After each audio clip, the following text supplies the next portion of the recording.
nice story with his family. He's had me in tears. Do you know every single speaker here puts me in tears? Does that happen to anyone else, or am I weird?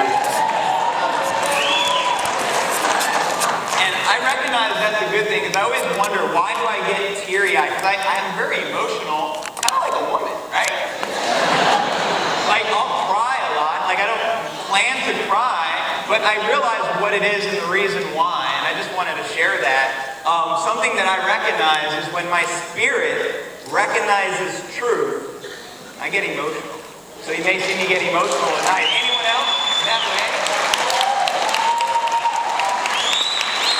And actually, last time I spoke in Austin, who was in Austin? Raise your hand. Wow. Yeah, up there too. If you were in Austin, raise your hand so I can see.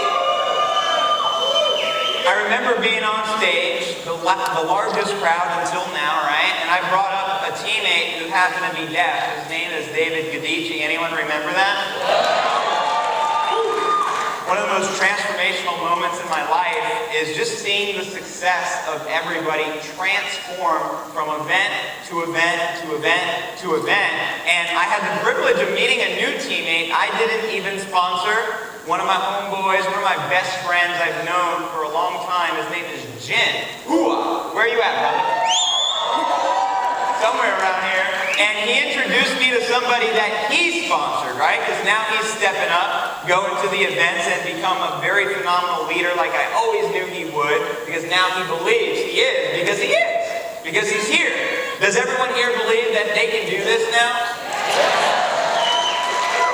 And so Jin was telling me he had a teammate that he just personally sponsored, and this teammate happens to be blind. And I just had the privilege to meet him, and he has like a walking stick, and I'm like, that's maybe him. So I'm like, hey buddy, are you Ollie? And he's like, yes. Justin. And I'm like, yes. And what's so magical about this particular story is not only is he here and he's blind, he's all in.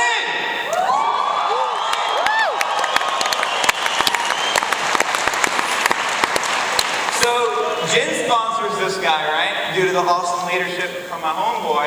And then he rolls up to me at the 15K level and the Masters level, which I'm so grateful for, and I appreciate you for that. And so I was talking to him, and I must tell you this. After talking to Ollie, and I don't know where you're at, brother, just raise your hand if you're in the crowd right now.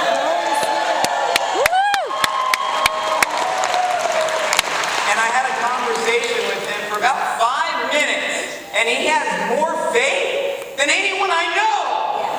And he's blind. You know what I mean? That's powerful. I know you're a leader, Ollie, wherever you are in here, and I'm impressed at the fact you had no excuses. And I'm like, what made you decide to get here? You just joined. You didn't join last year. He just joined. I'm like, you're here. You're all in. Why'd you do that? And he says, I believe I can do this, and I'm just following your footsteps, and whatever you tell me to do, Justin, and whatever Jin tells me to do, I'm going to do it.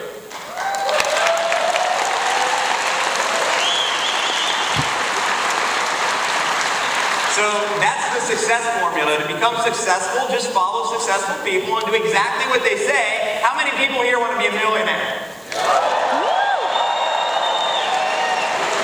I do too. I'm not a millionaire yet. I'm on track. I'm sure by the end of the year, my wife and I will make over $1 million, no doubt in my mind. But because I'm modeling after people like Vic, because he's making $1 million, I have faith that I can become a millionaire, right? You can become a millionaire. Because now you know the secrets of the universe, right? That's how simple it really is. I remember growing up, I was just so different, so I was made fun of my whole life. I'd start sharing how meditation was changing my life, and people just make fun of me, like, why are you meditating? You know what I mean? You're not getting what you want, you're just wasting your time. And it was just like, it got to the point where I didn't want to convince somebody to meditate anymore, because I found meditation. I'm not trying to force something upon anyone, but it's kind of funny, and I just wanted to share this. Now that I'm making money, I get about 100 emails a day. How do you meditate, Justin? How do you meditate? I do the same thing I did back then, right? So it's just really funny how you gain influence and how the Empower Network has gave us influence, right? And that's a powerful phase or place to be when you have influence over other people, because you can help people have breakthroughs the same way you're having breakthroughs this weekend. If you've had a breakthrough already, raise your hand. I gotta see. So just about everybody here has had some breakthroughs, right? That is powerful, and that's why we're at these events. So I remember growing up, and I got into real estate. You know, I dropped out of maybe I was high in school. Actually, that's a bit though. That's not true. But nonetheless, I go to high school, and I barely passed. I just got by. I remember going to summer school because I failed Spanish, right? And it's kind of funny. I wish I'd paid attention, because now I live in Colombia, and I don't speak any Spanish. We've lived in Costa Rica for years. I still don't speak Spanish. But I think it's kind of cool that you don't have to know a lot of things to live, you know, to the lifestyle that maybe you want to live. But I had a passion, and I wanted something more in my life. Does anyone here have a passion and you know your calling is more than like a 9 to 5? Yeah, everybody here, right? And I remember working my first job at Mickey D's. Anyone been to McDonald's? You ever see the guy flipping the burgers? That was me, you know? That was my first job. And the reason that I went to college because I wanted something more, but then I got introduced to real estate. I got in the real estate industry. Long story short, because I don't have a lot of time, and it's kind of sad, but I ended up with $500,000 in debt about 6 years ago, and I was very young. Anyone in here ever been in debt before? Anyone been in debt $500,000? It's a cold, cold, cold place to be, because you don't know what are you going to do to pay it off. Because you know if you get a job, you're going to be in debt for the rest of your life. So that was not an option, right? So I got into network marketing. About 2006, my uncle invited me to a restaurant. Anyone done a restaurant meeting before you got suckered into? They're like, why don't you come for dinner? I'll buy you dinner. I'm like, really? I'll buy you dinner? I'll be there. You know what I mean? We get there, there's about 20 people eating dinner, and then all of a sudden they're showing us how to make some money. And I'm like, okay, I was actually looking to make money, right? Because I didn't have any other options, and I didn't know nothing about network marketing. So I got started, and again, long story short, I struggled in network marketing until Empower Network. I'd get my highest ever, my highest ever was at the Sears Tower. We were just like the tallest building in the Western Hemisphere. But nonetheless, my highest income I've ever generated online, or not even online, just in network marketing, was about $4,000.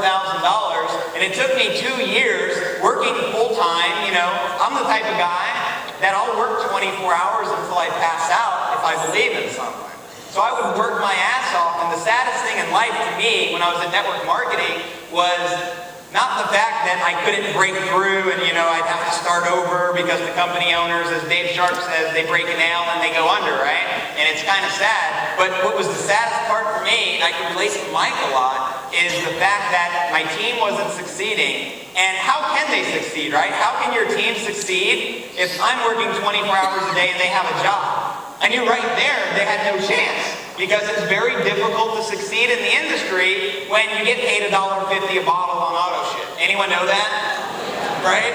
And so you have to build a team in the thousands, just to make a few $1,000s. So that's the sad part. So here I am, $500,000 in debt, and I realized my only out was network marketing, because the job wasn't going to do that for me. Now we're going to fast forward to 3 years ago.